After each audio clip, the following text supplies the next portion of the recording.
إن الله وملائكته يصلون على النبي يا أيها الذين آمنوا صلوا عليه وسلموا تسليما. الحمدللہ رب العالمین والصلاة والسلام علی سید المرسلین والعاقبۃ للمتقین اما بعد فاعوذ باللہ من الشیطان الرجیم بسم اللہ الرحمن الرحیم رب اشرح لی صدری ویسر لی امری واحلل عقدۃ من لسانی یفقہوا قولی رب زدنی علما رب زدنی علما رب زدنی علما. السلام علیکم ورحمۃ اللہ وبرکاتہ. آج اللہ جل شانہ کے کرم سے ہماری 40 احادیث مکمل ہو جائیں گی. آج کی حدیث ہم پڑھتے ہیں. رسول اللہ صلی اللہ علیہ وآلہ وسلم نے ارشاد فرمایا سب اعمال کا اعتبار خاتمے پر ہے.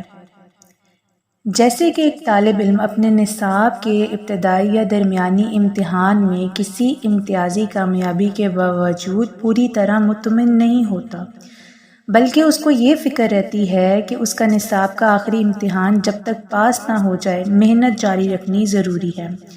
اس طرح مومن کو بھی اپنے کسی بھی اچھے عمل پر مطمئن ہو کر بیٹھ جانا نہیں چاہیے، بلکہ اس کا اہتمام پوری عمر رکھنا چاہیے. نیکی کی یہ رسی ہمارے ہاتھ سے کبھی نہیں چھوٹنی چاہیے. ایسا نہ ہو کہ آخری وقت میں ہم بھٹک جائیں اور سارا کیا کرایا غارت ہو جائے. اسی کے ساتھ اگر کوئی کوتاہی ہو جائے یا کوئی غلطی ہو جائے تو مایوس نہیں ہونا چاہیے.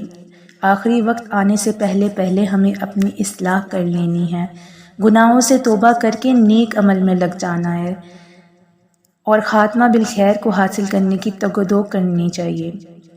جیسے کوئی طالب علم اگر فیل ہو جاتا ہے تو وہ مایوس ہو کر پیچھے نہیں ہٹتا بلکہ آخری وقت تک کوشش کرتا رہتا ہے. اسی طرح ہمیں بھی آخری وقت تک اپنے نیک اعمال کو جاری رکھنا ہے، موجودہ ایمان پر شکر ادا کرتے رہنا ہے اور خاتمے کے لیے اللہ رب العزت سے دعا کرتے رہنا چاہیے.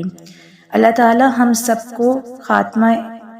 سب کا خاتمہ ایمان اور خیر پر فرمائے اور ہم سب سے راضی ہو جائیں. الحمدللہ آج ہماری 40 حدیث مکمل ہو گئی ہیں اور آپ سب کو بہت بہت مبارک ہو. آپ سب نے بہت دل لگا کے روزانہ اس میں وقت دیا. اللہ تعالیٰ آپ کا پڑھنا قبول فرمائے، مجھے دعاؤں میں یاد رکھیں اور آپ سب بھی میری دعاؤں میں شامل ہیں. سبحانک اللہم و بحمدک اشہد ان لا الہ الا انت استغفرک و اتوب الیک. بسم اللہ الرحمن الرحیم. انما الاعمال بالخواتیم.